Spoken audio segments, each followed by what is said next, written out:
Quizá, hermanos, el ejemplo más claro en la naturaleza de cómo luce un verdadero cambio es la metamorfosis. ¿Han escuchado hablar de esa palabra? La metamorfosis. Para los que ya olvidaron de qué se trata esto, la metamorfosis es un proceso donde una fea y gelatinosa oruga entra en un capullo de seda y cuando sale del capullo de seda, sale convertida en una hermosa mariposa. Bueno, hermanos, aunque parezca extraño, esa es la misma metáfora que utiliza el Nuevo Testamento cuando describe la conversión cristiana.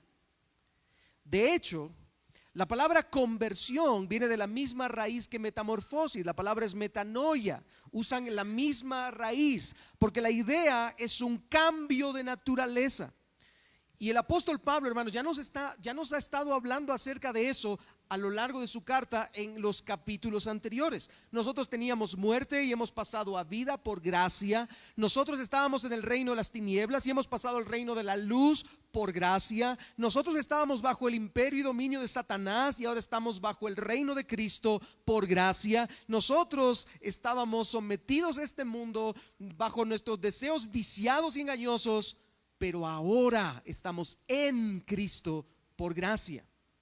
Hermanos, en la conversión cristiana, un desdichado y vil pecador, esclavo del pecado y muerto en vida, es redimido por gracia y recibe nueva vida en Cristo.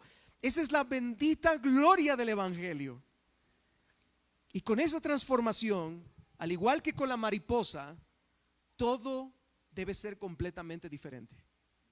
Hermano, cuando tú ves a una mariposa monarca, tú nunca imaginarías que antes esa mariposa monarca fue una fea y gelatinosa oruga. No lo imaginarías.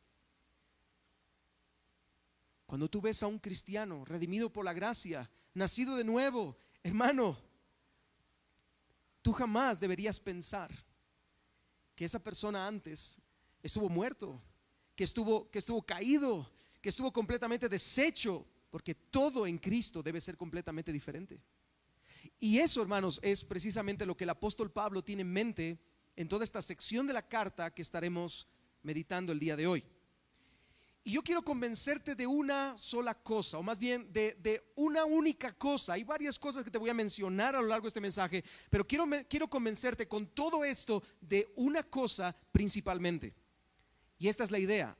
Ahora que estás en Cristo, no debes vivir igual que antes, porque tienes una nueva vida en Él. Eso es de lo que quiero convencerte esta mañana. Ahora que estás en Cristo, no debes vivir igual que antes, porque tienes una nueva vida en Él. Ahora, lo primero que hace Pablo en nuestro texto es una amonestación para aquellos que ahora están en Cristo. Y eso nos lleva a nuestro primer encabezado de esta mañana, que he titulado "Ya no anden como ellos". Ya no anden como ellos. Es una amonestación de Pablo. Ya no anden como ellos.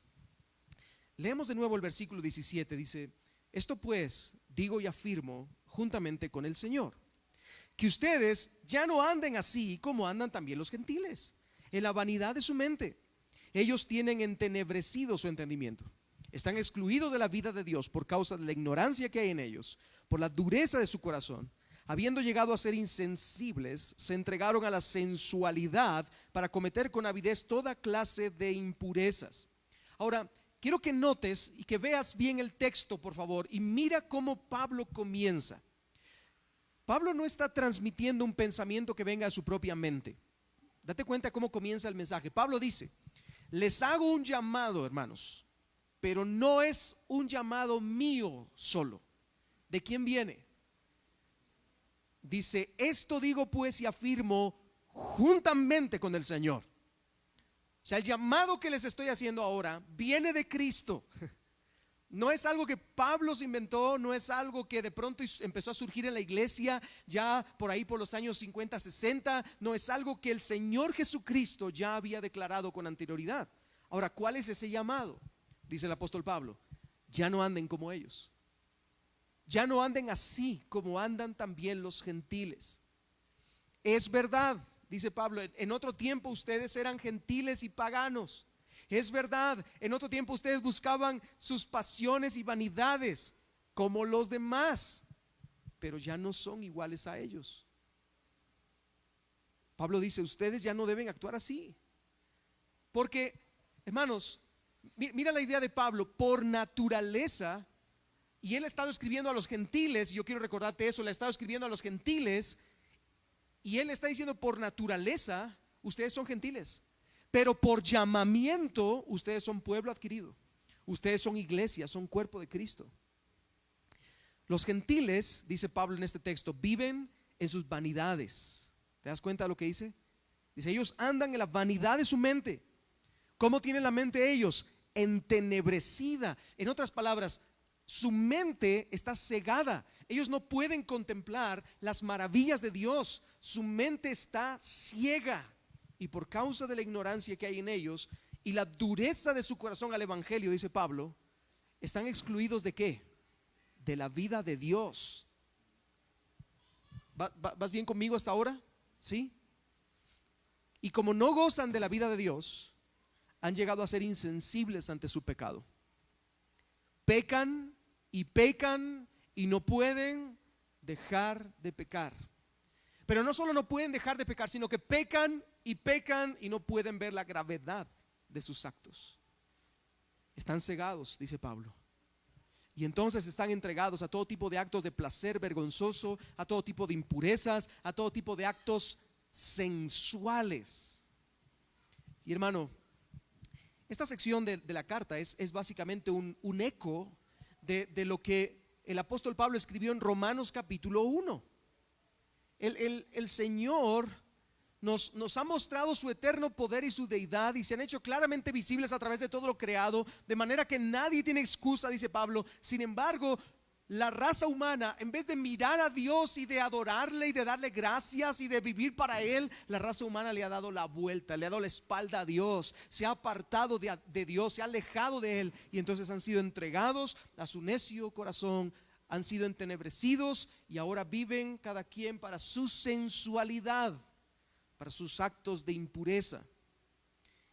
Y hermano, lo dice Pablo en Romanos y lo dice Pablo aquí en Efesios, pero ¿acaso no es esto una perfecta descripción de nuestro tiempo hoy también? ¿Qué opinan ustedes? De hecho, no nos debería sonar tan diferente. Pablo podría estar haciendo esa misma descripción hoy para nosotros.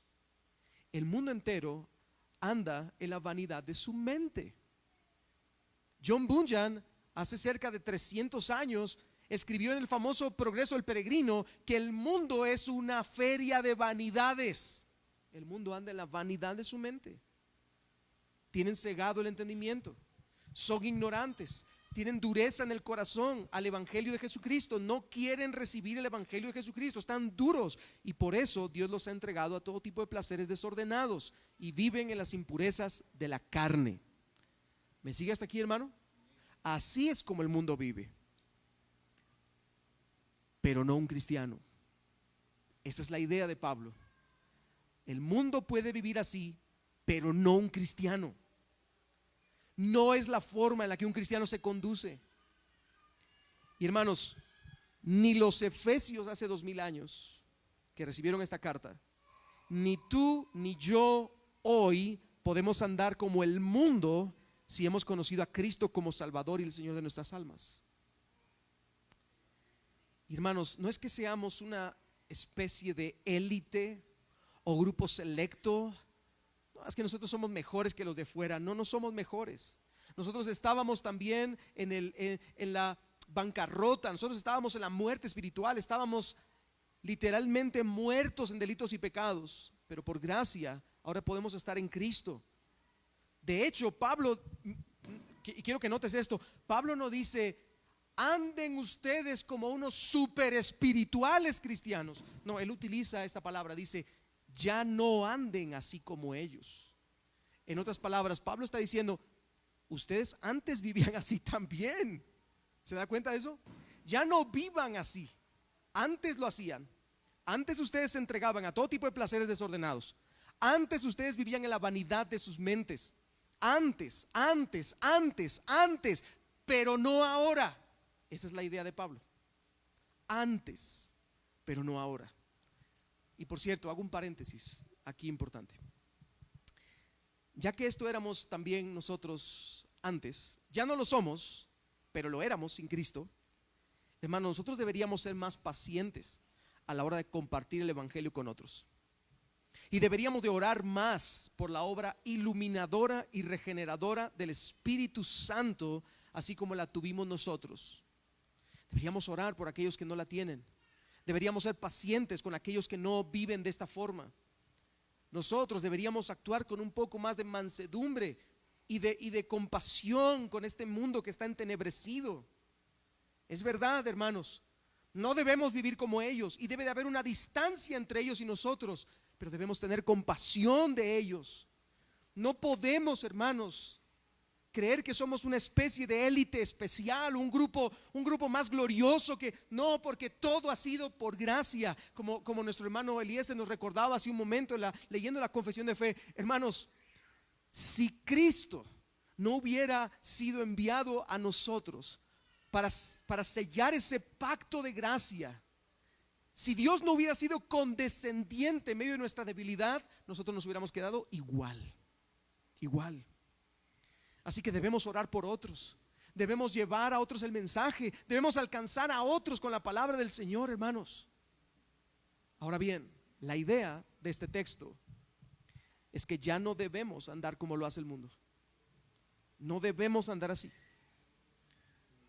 sino que ahora somos algo diferente y debemos actuar de forma diferente. Y hermano, permíteme hacer una pausa aquí para que reflexionemos juntos en algo, porque veo las caras de muchos que están así como el hermano me está regañando el día de hoy.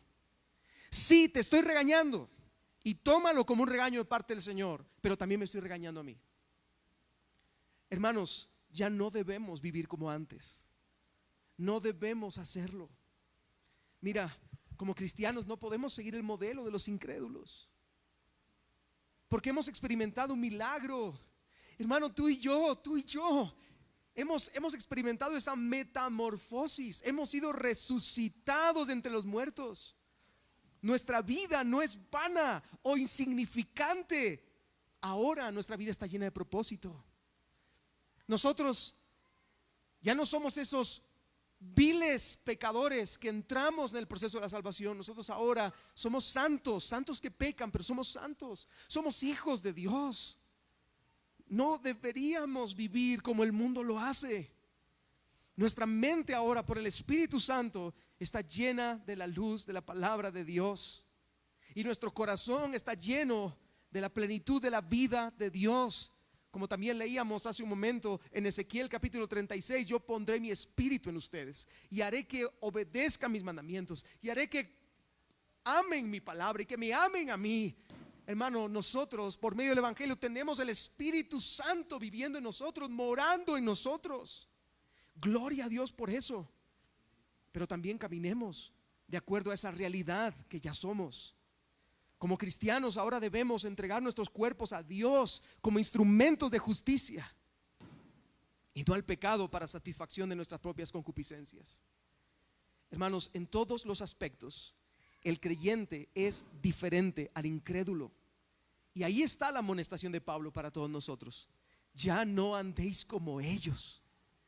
Ya no andéis como ellos. Pero ahora Pablo quiere reforzar mucho más su amonestación a través de un argumento sólido. Y eso nos lleva a nuestro segundo punto de esta mañana. Fuera lo viejo, venga lo nuevo. Fuera lo viejo, venga lo nuevo. Mira cómo empieza esta parte. El verso 20 dice: pero ustedes no han aprendido a Cristo de esta manera. Y de nuevo, otra vez, porque los peros son bastante importantes. Ya llevamos 3 peros en la carta a los Efesios. Hemos visto el pero Dios, ¿se recuerda? Luego vimos en el capítulo 2 un poco más adelante el pero ahora en Cristo. Y ahora estamos viendo el pero ustedes, lo que hace una confrontación entre una idea y otra. Dice: pero ustedes no han aprendido a Cristo de esta manera. Si en verdad lo oyeron y han sido enseñados en Él conforme a la verdad que hay en Jesús. Mira el contraste entonces que Pablo presenta.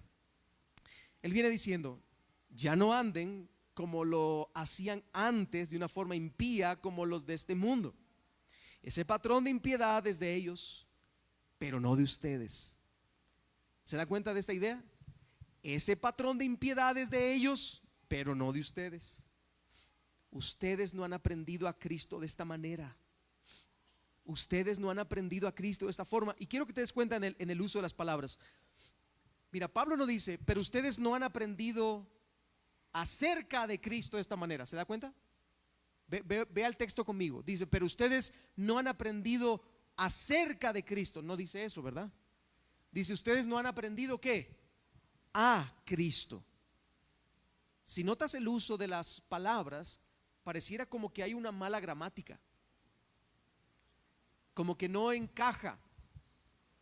Bueno, sí encaja, porque Pablo no está queriendo decir que nosotros aprendamos acerca de Cristo, sino que aprendamos a Cristo. El escritor Warren Wiersbe dice, aprender a Cristo significa tener una relación personal con Cristo, de modo que uno pueda conocerle mejor cada día. Esa es la idea. En otras palabras, Pablo les está diciendo, ustedes ahora conocen a Cristo, tienen una relación con Él. Miren, hermanos, yo puedo leer libros de autores famosos del pasado. Por ejemplo, puedo leer libros acerca de Martyn Lloyd-Jones y de las enseñanzas que enseñó Martyn Lloyd-Jones, y puede ser excelente, y yo puedo conocer acerca de Martyn Lloyd-Jones, pero yo nunca pasé tiempo con Martyn Lloyd-Jones. Yo nunca pasé tiempo con él. Así que yo no conozco a Martyn Lloyd-Jones, conozco acerca de, pero no a. Lo que Pablo está diciendo es que ustedes, queridos hermanos, ustedes no conocen acerca de Cristo, ustedes conocen a Cristo, porque tienen en ustedes el Espíritu de Cristo. Así que tienen comunión con Él, conocen a Cristo. Por la fe en su nombre y la obra de gracia en ustedes, tienen una comunión con Él. Y por lo tanto, entonces, vivir como viven los gentiles no tiene sentido. No tiene sentido. Yo tengo comunión con Cristo, no puedo tener comunión con las tinieblas. Esa es la perspectiva, hermanos. No debemos vivir como ellos. No es la vida digna del llamado que hemos recibido en Cristo, porque no es así como hemos sido enseñados, conforme a la verdad que hay en Jesús. Y ahora Pablo está tratando de decir, miren, esta es la amonestación, no anden como ellos. Bien, pero ahora lo va a argumentar diciéndote, porque tú no has recibido esa enseñanza. Tú conoces personalmente a Cristo porque tienes el Espíritu de Cristo, y tú no has recibido esa enseñanza de parte de Cristo. Ok, ¿de qué manera habían sido enseñados ellos y que también debemos ser enseñados nosotros? ¿De qué manera han sido enseñados ellos? Lee conmigo el verso 22, porque dice, y lo voy a conectar, dice, si en verdad lo oyeron y han sido enseñados en Él conforme a la verdad que hay en Jesús, y hay una coma, así que fueron enseñados conforme a la verdad que hay en Jesús, coma, que en cuanto a la anterior manera de vivir, ustedes se despojen del viejo hombre, que se corrompe según los deseos engañosos, y que sean renovados en el espíritu de su mente, y se vistan del nuevo hombre, el cual en la semejanza de Dios ha sido creado en la justicia y santidad de la verdad. Pablo está diciendo, ustedes han sido enseñados en esto. En cuanto a la manera de vivir anterior, tienen que despojarse de eso. Tienen que renovar el espíritu de su mente, y luego tienen que vestirse de un nuevo hombre.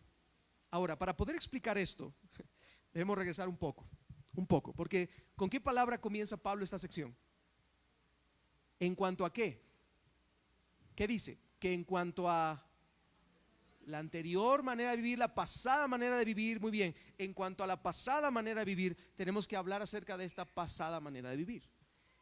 En la caída, por causa de Adán, el hombre quedó como un esclavo bajo el dominio del pecado.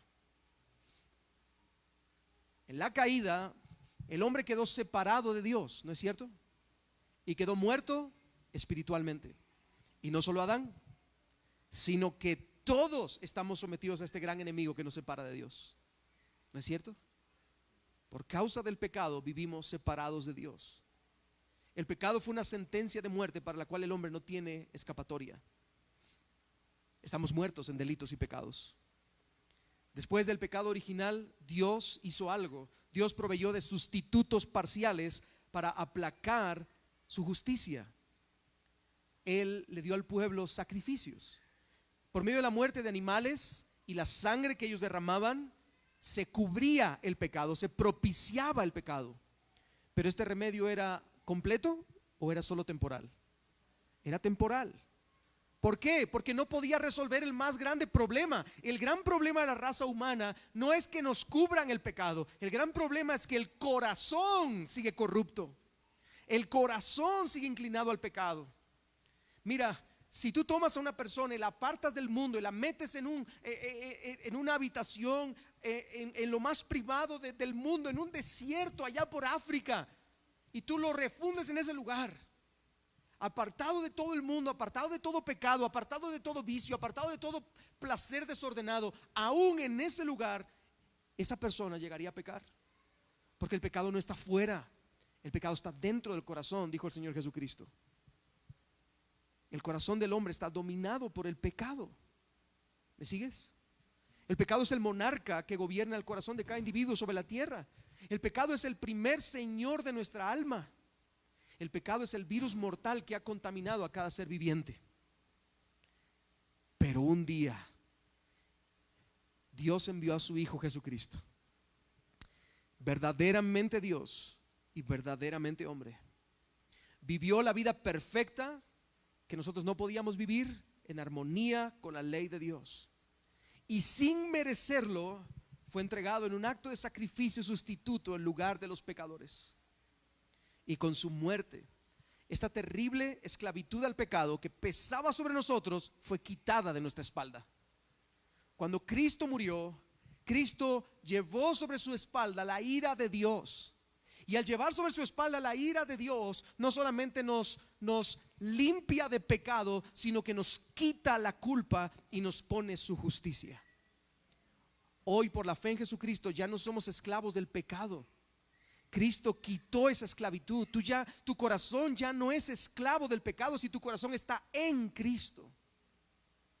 Ya no eres esclavo del pecado. Y permíteme hacer un paréntesis en esto. Mira, si hay alguien en este lugar que aún no ha rendido su corazón a Cristo, si hay alguien en este lugar que ha venido constantemente, que ha escuchado la palabra, o que tal vez tu primera vez, pero no has escuchado el evangelio de Jesucristo, déjame decirte que hoy puede ser día de salvación para ti. Ven a Él, entrégate a Cristo, abre tu corazón, míralo con esperanza. Contempla el sacrificio que Él hizo en tu lugar para salvarte de tu pecado, que es el mayor problema que tienes. Así que ven a Cristo, ríndete a sus pies en arrepentimiento, confiésalo como el Señor de tu vida y entonces tendrás vida eterna. Ahora, yo dije que por la fe en Jesucristo ya no somos esclavos del pecado, ¿no es cierto? Por eso cada uno de nosotros, de los que somos cristianos, somos perfectos, ¿verdad? ¿Qué opinan, hermanos? Por favor, no se me duerma. Yo sé que el sol está muy radiante el día de hoy, ¿verdad? Está como para que nos vayamos a la playa, no a la iglesia. Pero el Señor nos ha convocado a santa reunión, así que si usted ve que alguien está así como que, métale un su codazo, ¿verdad? Bien, le pregunto entonces, ahora entonces en Cristo, ¿somos perfectos? No. ¿Vamos a ser perfectos cuándo? Cuando Cristo nos lleve a su gloria. Pero durante esta tierra ninguno de nosotros es perfecto. Entonces, a pesar de que la esclavitud fue quitada por medio de Cristo en la cruz, seguimos teniendo restos del pecado que aún mora en nosotros, de los cuales estamos siendo progresivamente limpiados por medio de la obra del Espíritu Santo. Y es por eso que Pablo dice, miren, ustedes no deben andar como ellos andaban. No deben hacerlo, porque ustedes no han sido enseñados así, sino que al contrario, ustedes han sido enseñados de otra forma. Ustedes han sido enseñados de esta forma. Ahora tienen nueva vida en Cristo. Y como tienen nueva vida en Cristo, lo primero que tienen que hacer, lo primero en lo que han sido enseñados es: despójense del viejo hombre que está viciado conforme a los deseos engañosos. Ahora, la palabra que utiliza Pablo en el original es quítense, desháganse, eliminen, pero la que mejor se adapta a la idea que está tratando de transmitir el texto es: desvístanse del viejo hombre. Todavía hay restos de ese viejo hombre en nosotros.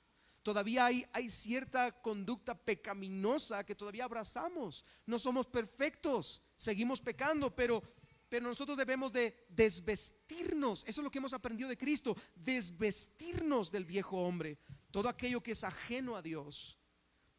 Nuestra antigua naturaleza, nuestra antigua forma de ser, nuestro viejo yo debe desaparecer progresivamente de nosotros. Debemos desvestirnos del hombre anterior, que es un esclavo. Ya no más. No puedes seguir viviendo como lo eras antes, como un esclavo. Ya no estás más en Adán. Ya no eres un prisionero del viejo esclavo. Ahora estás en Cristo y eres libre. ¿Ves esta idea, hermano? La antigua manera de vivir, la naturaleza anterior, no tiene cabida en la nueva vida en Cristo que ahora tienes. No tiene cabida. La nueva vida en Cristo no es compatible con la vieja manera en la que vivías. La nueva vida en Cristo no es compatible con la esclavitud del pecado que vivíamos antes, porque ahora en Cristo somos libres. La mejor ilustración para esto es lo que ocurrió en la resurrección de Lázaro. Es para que entiendas la idea un poco. Lázaro, el amigo de Jesús, murió. ¿Recuerda usted eso, verdad? Y había estado en el sepulcro ¿cuántos días? 4 días muerto. Hermano, bien muerto. Tan muerto que su hermana Marta tuvo que decirle a Jesús: Señor, ¿cómo vamos a quitar la piedra si ya apesta? ¿Verdad? Así que estaba bien muerto. Cuando Jesús y sus discípulos llegaron a Betania, el cuerpo putrefacto tenía ese mal olor y estaba en una completa condición de muerte. Pero Jesús pronunció las palabras: Lázaro, ven fuera. Y Lázaro salió con vida. ¿No es cierto? Esto es una perfecta ilustración de la vida en Cristo que tenemos. Hermanos, estábamos muertos, putrefactos en pecado, pero cuando Cristo pronunció la palabra consumado es, nosotros tenemos vida. Ahora bien, fíjate en las siguientes palabras de nuestro Señor. Cuando Lázaro sale de la tumba, Jesús le dice a sus discípulos: desátenlo, quítenle las vendas y déjenlo ir. Ayer estaba hablando de esta ilustración con Abby y le pregunté: ¿para qué le quitaron las vendas? ¿Para qué lo desataron y dejaron ir? Porque no podía moverse, no podía caminar. Bueno, sí, está bien, es una buena idea, pero Lázaro salió del sepulcro, así que bien podía haber seguido caminando hasta su casa y quitarse allí todo. Hermanos, la idea de Jesús aquí es que Lázaro ya no pertenecía al antiguo dominio de la muerte, porque ahora estaba vivo, pero estaba cubierto de las apestosas vendas de muerte. ¿Me sigues con eso? Y Cristo mandó que le quitaran esas vendas, porque él ya estaba vivo, solo que había que desvestirlo de ese olor a muerte. Bien, eso es lo que Pablo tiene en mente en este texto. Quítate lo viejo y ponte lo nuevo. Desvístete de esos restos que todavía huelen a muerte. Desvístete de todas esas cosas que todavía huelen a tu anterior vida. Tú ya no tienes que vivir así. Lo que el Evangelio nos ha enseñado es que nosotros ahora tenemos vida, y ahora en esa nueva vida debemos ir despojándonos de todo aquello que huela a la vida anterior. ¿Me sigues? Pero no solamente debo despojarme, sino que debo hacer algo más.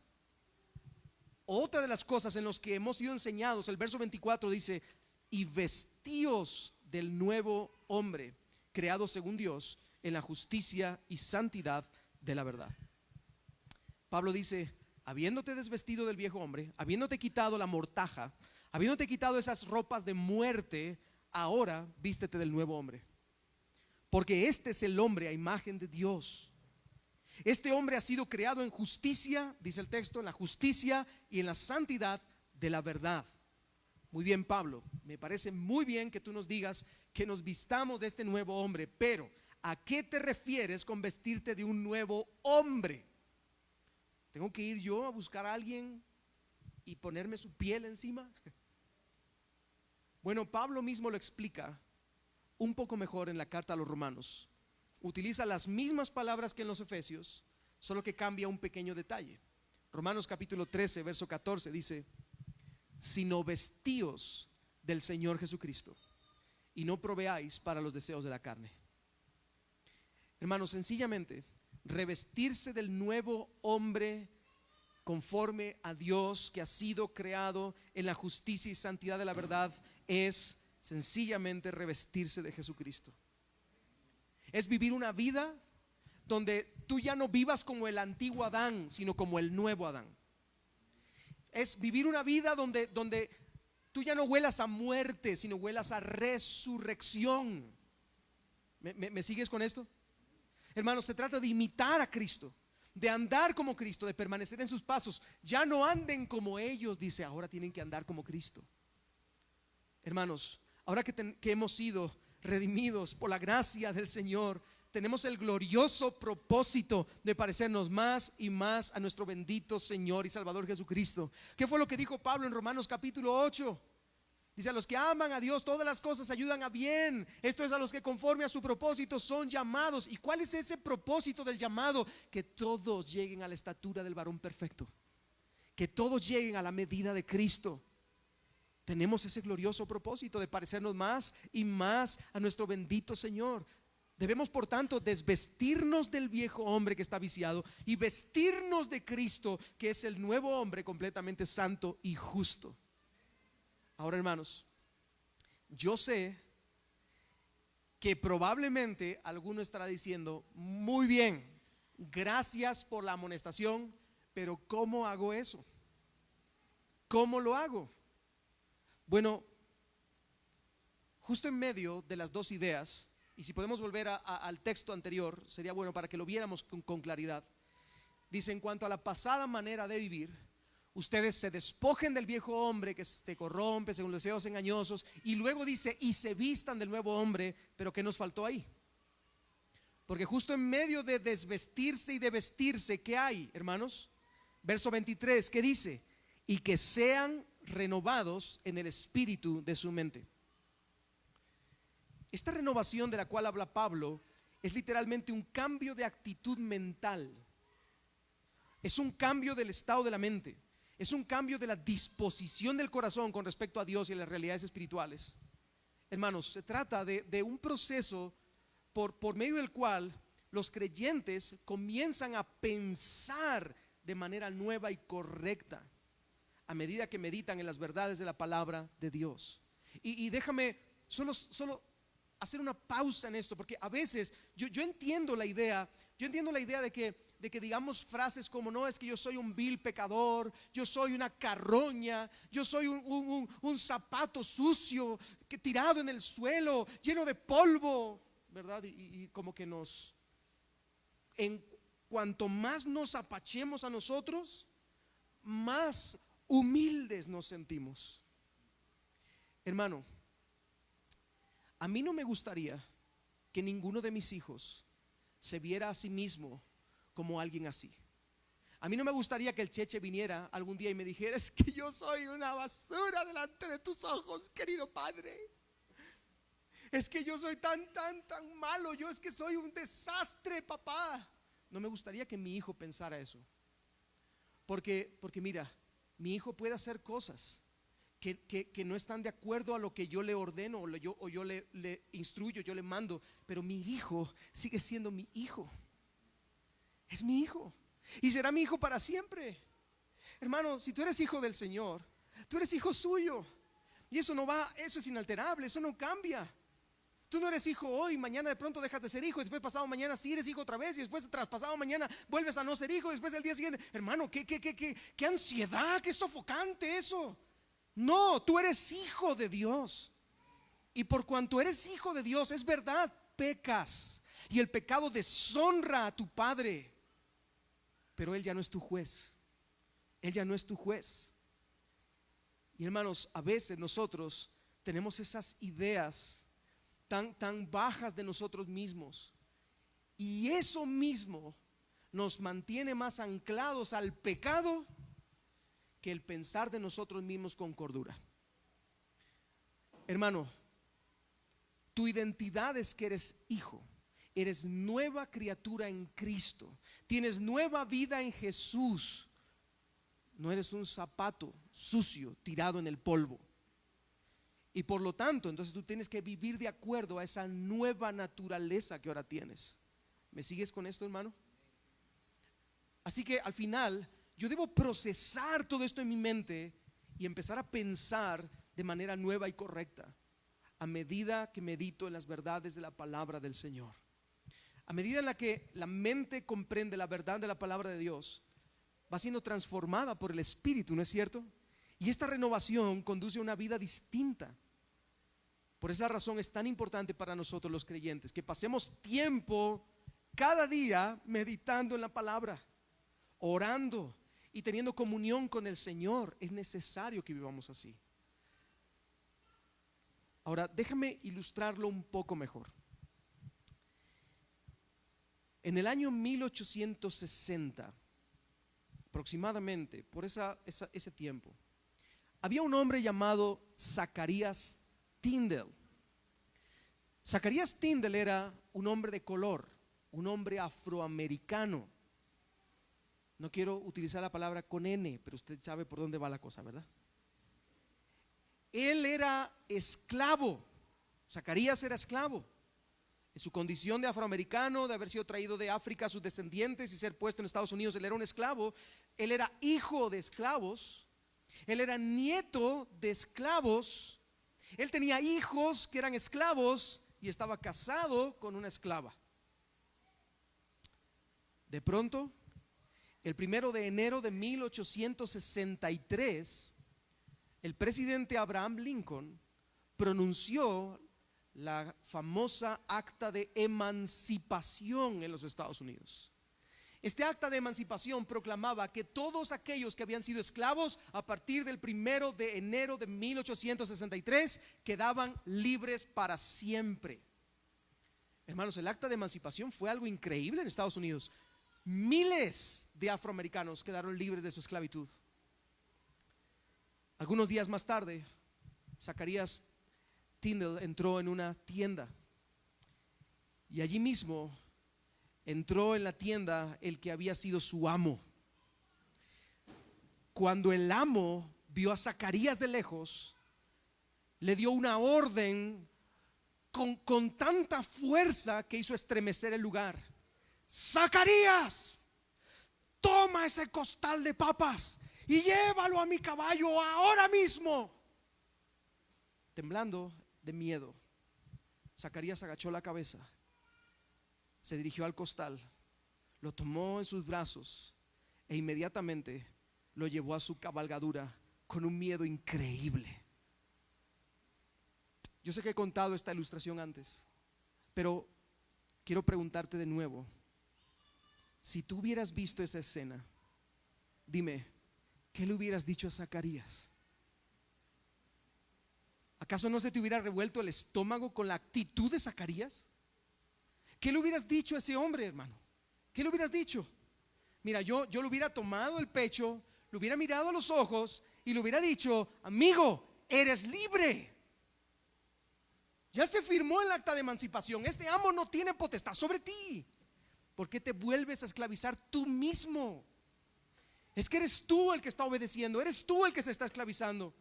El acta de libertad ya fue proclamada. Grábate, Zacarías, esa realidad en tu pecho. Tú eres libre. Renueva tu mente con esas verdades. Ya no eres esclavo. Ya no eres esclavo. Eso le hubiera dicho yo a Zacarías. Hermanos, Eso es exactamente lo que Pablo nos está diciendo en este texto. Cada uno de nosotros ha recibido por medio de Cristo el milagro de la regeneración. Ya no somos esclavos del pecado. Ya no somos esclavos del pecado. En Cristo Jesús, en la cruz del Calvario, Él exhibió públicamente delante de los adversarios su victoria. Él tomó el acta de libertad y la selló con su sangre.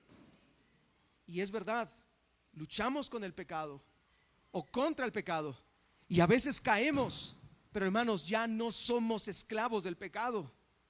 Y lo que Pablo está diciendo entonces es que para ir abandonando progresivamente todos aquellos restos del pecado en nosotros y así vestirnos de Cristo, debemos pensar de una forma diferente y completamente nueva.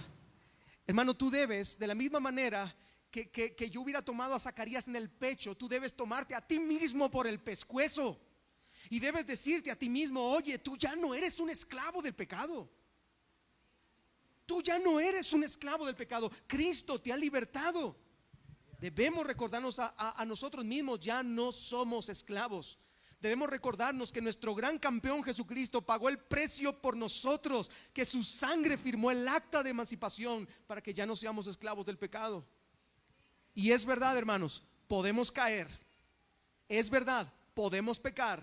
Pero alguien que tiene a Cristo es verdaderamente libre y lo es en verdad. Ya no es un esclavo, hermano. Y yo también lo sé, yo lo sé. Ciertamente es necesaria toda una vida para meter en nuestra mente el pensamiento y la verdad de que ahora somos libres. Necesitamos toda una vida. Necesitamos todo el tiempo que podamos para meternos este acta de emancipación en nuestra cabeza. Necesitamos todo el tiempo que podamos para ya no estar en comunión con los esclavos, sino para reunirnos con más personas libres que nos recuerden que nosotros somos libres. Para eso venimos a la iglesia, hermanos. Necesitamos, hermanos, pasar tiempos en oración para acallar nuestra alma esclava y recordarle a nuestra alma: eres libre en verdad. Si estás en Cristo, tú ya no eres un horrendo y vil pecador. Ya no eres un gusano que no puede hacer otra cosa que no sea solo pecar. Ya no eres eso. Tú ahora tienes una nueva vida en Cristo. ¿Me escuchaste bien eso? Ahora tienes una nueva vida en Cristo y debes, por lo tanto, desvestirte de todo lo resto del viejo hombre y vestirte de Cristo. ¿Y cómo lo vas a hacer? Renovando tu mente cada día a través de la palabra, por la obra gloriosa del Espíritu Santo. Ahora bien, Pablo no se contenta solo con darnos una amonestación. Pablo no solamente dice: bueno, ya no vivan como ellos, porque ustedes no han sido enseñados así. Pablo no se queda solo en esa idea. Pablo luego nos dice: miren, ustedes deben de ya no andar como ellos, sacando lo viejo, metiendo lo nuevo, sino que ahora Pablo nos va a mostrar cómo luciría eso en la práctica. Nos va a mostrar una aplicación. Esta es la parte aplicativa. Lo que Pablo tiene en mente es: mira, solo te voy a dar algunas cosas para que tengas en mente de que como ahora tienes nueva vida y como ya no tienes que vivir como ellos, entonces ahora tienes que vivir de esta forma. ¿Me sigues con eso? Tienes nueva vida en Cristo y por lo tanto ya no vivas como ellos, ahora tienes que vivir de esta forma. Y eso nos lleva al tercer punto: conviértete en lo que eres. El verso 25 comienza con estas palabras: por tanto. ¿Ves? ¿Notas ese por tanto ahí? Bueno, la palabra por tanto es como si estuviera diciendo: bueno, en conclusión, les he dicho esto, se los he argumentado con esto y ahora en conclusión les digo que hagan esto. Y antes de comenzar con la aplicación, permíteme de nuevo presentar la progresión de Pablo en el texto. De nuevo, por favor, no te pierdas aquí. Pablo dice: ya no vivan como los gentiles, porque ustedes no han sido enseñados así. Más bien, ahora que tienen nueva vida en Cristo, han sido enseñados que tienen que desvestirse del viejo hombre, renovando su mente por el Espíritu, y tienen que vestirse de Cristo. Ahora que estás en Cristo, eres nueva criatura, ya no vives bajo el dominio de pecado, dice Pablo, sino en la vida y el reino de la gracia. Y las implicaciones de eso son grandes. Ahora, hermano, yo estoy seguro que Pablo nos podría haber presentado una lista generosamente larga de cosas que deberíamos hacer, no dejar de hacer, sino hacer. Pablo podría haber presentado una lista grandísima de 1, 2, 3, 5, 20, 35, 50, un montón de cosas para nosotros, pero Pablo no quiere hacer eso, no es una lista exhaustiva. Lo que Pablo quiere hacer es simplemente aplicar la idea, es decir, oigan, ahora ustedes tienen que convertirse en lo que verdaderamente son. Y para eso nos va a aplicar algunas ideas. Y hermanos, especialmente estos mandatos están relacionados con nuestra vida en comunidad como iglesia. Así que todas estas cosas que vamos a ver ahora son cosas que Pablo dice en cuanto a cómo la iglesia debe funcionar. ¿Me sigues hasta aquí, hermano? ¿Sí? Bien. Primera aplicación de Pablo. La verdad debe sustituir a la falsedad. Dice el verso 25. Dejando a un lado la falsedad, hablen verdad cada cual con su prójimo, porque somos miembros los unos de los otros. Ahora, si tú te das cuenta, Pablo no te está diciendo simplemente que no hagas. Eso es legalismo, hermano.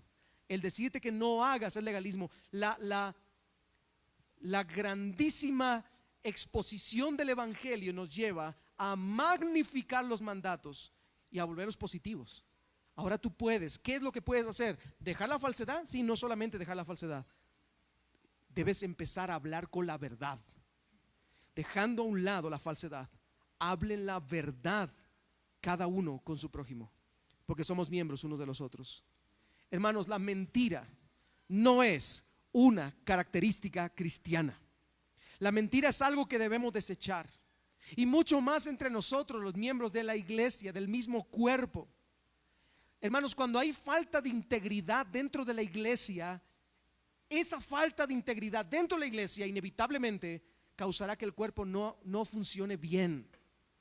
Si nos mentimos los unos a los otros, no vamos a funcionar bien como cuerpo de Cristo. Así que debemos hablar la verdad.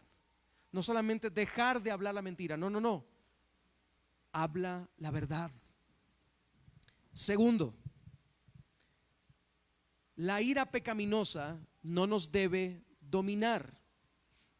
Dice el verso 26 y 27. Enójense. Y por cierto, estamos hablando de el contexto de la iglesia local. Así que bien podríamos decir, enójense contra sus hermanos, pero no pequen. O sea, esa es la idea de Pablo aquí.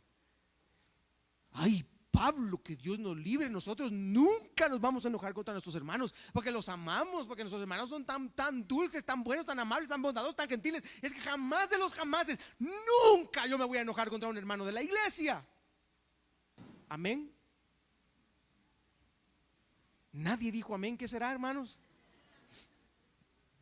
Hermanos, nosotros vivimos en una comunidad, y dentro de una comunidad pues cada uno tiene su forma de ser. Sin embargo, el mandato es, bueno, pueden enojarse, pero no pecar.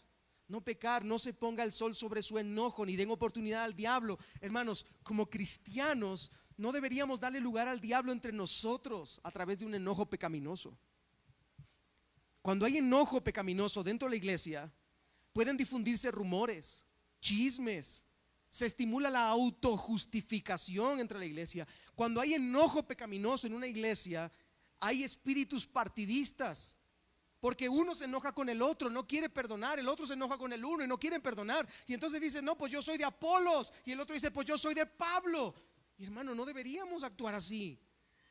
No debería haber espíritu partidista, porque estamos dándole lugar al diablo en eso.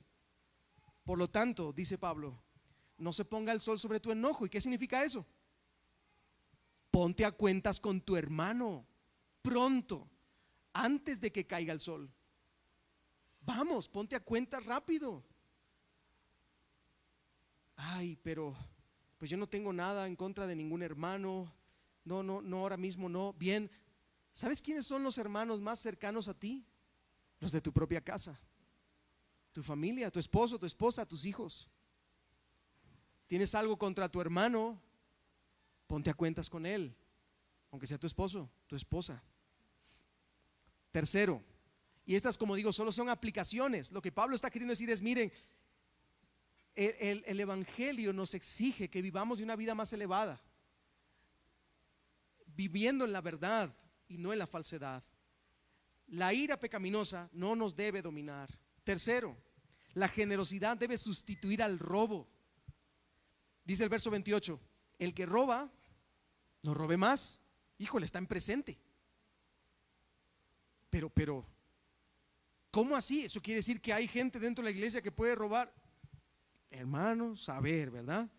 Pero el que roba, dice que no robe más, sino más bien que trabaje haciendo con sus manos lo que es bueno, a fin de que tenga que compartir con el que tiene necesidad. Hermanos, no solamente está legalmente prohibido el robo en nuestra cultura, en nuestra sociedad, ¿no es cierto? Si tú robas, te puede caer una pena de cárcel, ¿verdad? Pero además, el robo es un mandamiento de Dios. En 2 lugares en el Antiguo Testamento dicen los mandamientos de Dios dados al pueblo: no robarás. Por tanto, el robo es algo que Dios repudia. ¿Bien hasta aquí? ¿Sí? Ok. Así que el que robaba, ¿qué dice? No robe más. Muy bien, entonces ahí yo ya no voy a robar más, perfecto, y me voy a quedar así. No, la exigencia del evangelio es mucho mayor. No solamente te piden que no robes, te piden que ahora trabajes. Pero no solo eso, sino que ahora como cristianos el mandato no es solo hacer lo negativo. El punto no es delimitarnos lo que podemos hacer. ¿Se recuerdan los fariseos? Los fariseos era: no hagas, no toques, no mires, no respires. No, el evangelio no te lleva a ese punto. El evangelio no solamente te dice lo que no debes hacer, te dice lo que sí debes hacer. Dice: ahora en Cristo, el que robaba debe trabajar, y al trabajar debe ser generoso con los demás. Y recuerda, estamos hablando con la iglesia local. Estamos hablando de la iglesia local, de los unos a los otros, de aquellos que comparten con los demás que tienen necesidad. Así que no se trata solo de no robar, se trata de que nosotros ahora en Cristo debemos trabajar y debemos también ser generosos con los demás. Hay una cuarta cosa más aquí en el texto. Dice, verso 29, no salga de la boca de ustedes ninguna palabra mala, sino solo la que sea buena para edificación, según la necesidad del momento, para que imparta gracia a los que escuchan. Así que la idea es que las palabras de edificación deben sustituir al lenguaje corrompido. Pablo dice: antes, sin Cristo, ustedes hablaban de una forma corrompida. Antes, sin Cristo, hablaban palabras malas palabras. Pero ahora en Cristo deben dejar todas esas palabras corruptas, todo ese vocabulario impuro, todas esas palabras indecentes, toda esa queja, toda esa ingratitud, y deben de empezar a hablar ¿cómo? De forma piadosa. Utilicen palabras que edifiquen a otros, para que a través de ellas puedan impartir gracia a los que escuchan. ¿Sabes que muchas comunidades, hermanos, muchas comunidades cristianas se han fracturado, se han roto por causa de las palabras maldichas dentro de la iglesia? Muchas iglesias han fracasado, han caído porque han habido palabras malas de unos a los otros. Hermano, debes sustituir tu lenguaje corrompido por las palabras de edificación. Ahora, por si acaso no ha quedado claro esto, mira cómo es que Pablo apunta a un punto más allá. Y estoy seguro que muchos han leído este texto ya varias veces. Verso 30. Y hay una conexión, porque dice y. Entonces dice: no salga de la boca de ustedes palabras corrompidas, sino las palabras que sean de edificación, y no entristezcan al Espíritu Santo de Dios, por el cual fueron sellados para el día de la redención. Hermanos, hemos sido redimidos por precio de sangre, y tenemos al Espíritu Santo en nosotros, que nos capacita para vivir para la gloria de Dios en Cristo, hasta el día final, hasta el día de la redención, donde seremos glorificados. Pero si utilizamos nuestras palabras para hablar mal de nuestro hermano que también tiene al Espíritu Santo. O si utilizamos nuestras palabras para maldecir al hermano que también tiene al Espíritu Santo. O hermanos, o si utilizamos nuestras palabras para quejarnos o chismear del hermano que también tiene al mismo Espíritu Santo, estamos entristeciendo al Espíritu Santo de Dios. Tengamos cuidado con eso, hermanos. Todas estas cosas, hermanos, no las veas como algo diminuto, como algo pequeño. No digas, bueno, sí son aplicaciones y nada más. No, así es como debe lucir un creyente que tiene nueva vida en Cristo. No entristezcas al Espíritu Santo usando tus palabras para maldecir o para hablar mal o para chismear o para quejarte de tu hermano. Usa tus palabras para edificar a tu hermano, para hablar de tu hermano bien y con cordura. Si no tienes nada que hablar de tu hermano, mejor cállate. Y si tienes algo malo que hablar de tu hermano, entonces ve y estando tú y él a solas, dile: hermano, tengo esta queja contra ti. Siento que has pecado contra mí de esta forma, pero no vayas y se lo digas a fulano, mengano, perencejo y ciguatanejo. Hermano, la queja, el chisme, la mentira entre nosotros, las palabras maldicientes nunca van a producir crecimiento en nosotros. ¿Me sigues con eso, hermano? Sí. Y finalmente, en quinto lugar, la última aplicación que hace Pablo: la benignidad debe sustituir al rencor. La benignidad debe sustituir al rencor. Y te hago un repaso de nuevo. La verdad debe sustituir a la falsedad. La ira pecaminosa no nos debe dominar. La generosidad debe sustituir al robo. Las palabras de edificación deben sustituir el lenguaje corrompido. Y la benignidad debe sustituir al rencor. Mira el verso 31. Quítese de vosotros toda amargura, enojo, ira, gritería y maledicencia y toda malicia. Antes bien, sed benignos unos con otros, misericordiosos, perdonándoos unos a otros. Y miren, ya hasta aquí, hasta este punto tú dirías: va, si es un mandato de parte del Señor, yo me cuadro y digo: muy bien, Señor, yo voy a obedecer. Pero es que Pablo todavía lo deja más claro, porque dice: como Dios también os perdonó a vosotros en Cristo. ¿Te das cuenta de eso? Lo que está diciendo es: mira, tú tienes que actuar con benignidad. En vez de actuar con rencor, tú tienes que perdonar, debes actuar con misericordia, porque Dios también te ha perdonado a ti en Cristo. Hermanos, nosotros hemos recibido perdón, bondad, amor y misericordia de la mano de Cristo.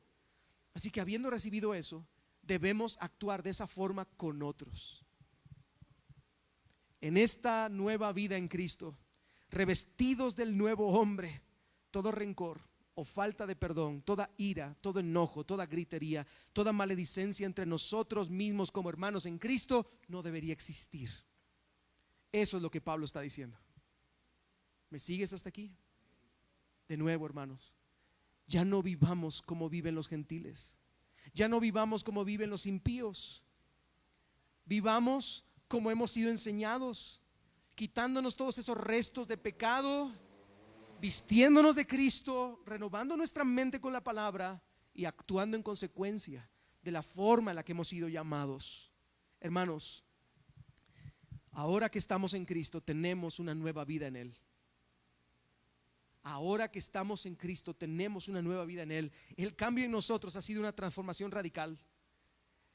Entramos como unas feas y gelatinosas orugas pecaminosas, pero por el Espíritu hemos salido como mariposas.